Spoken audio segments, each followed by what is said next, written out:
Hello, this is Reverend Dr. Robert L. McKim Sr. Coming again with the second part of my video that I made earlier. I was talking to you about when I was working. Long story short, if I can make it short, it's not really short because it was a complicated situation. Going back to when I was talking about when I was working as a security guard, and I was off work sick with the flu, and I had doctor's excuse. When I went back to work, there was a security guard friend of mine that was fired for not picking up the trash in the parking lot, and I heard through the grapevine that he said that wasn't in his job description. Well, when I went back to work, my supervisor hired 2 new guards instead of 1 to take his place.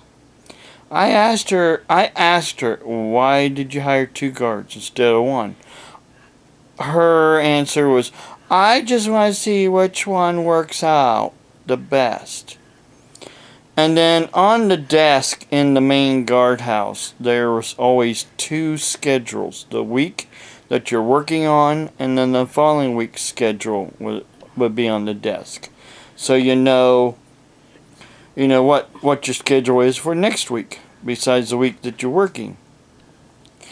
There's only 1 schedule on the desk.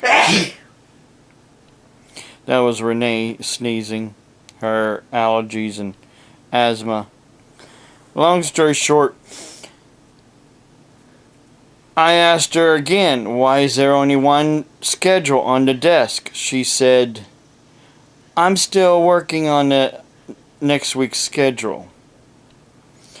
Well, here I am. I'm still working on that week's schedule that when I went back to work. And then I am normally scheduled to work weekends, Saturdays and Sundays first shift. That's when when I was working there. I was like on swing shift. I had 2 days first, 2 days second, and 1 day third. Long story short, I went in on an Easter Sunday. That was in April of 1989. Excuse me, 1989.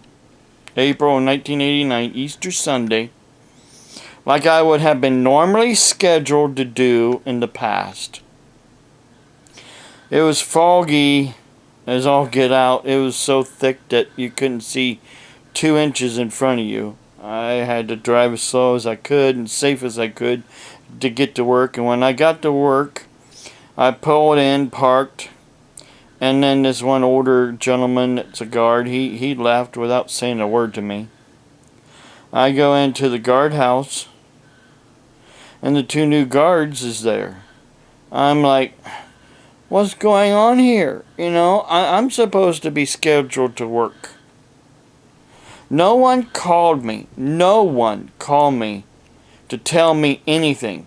Like I said, she was him hauling around, making excuses to me, not really giving me any idea what her lying plans was. And I called to try to talk to her. Her husband said she was away for visiting family, which didn't make no sense because why didn't he go with her?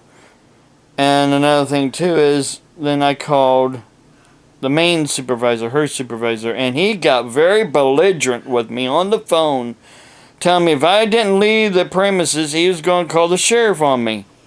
Like I'm some kind of a criminal. I was supposed to have been working. But I'm being treated like a criminal. A criminal! people. A criminal.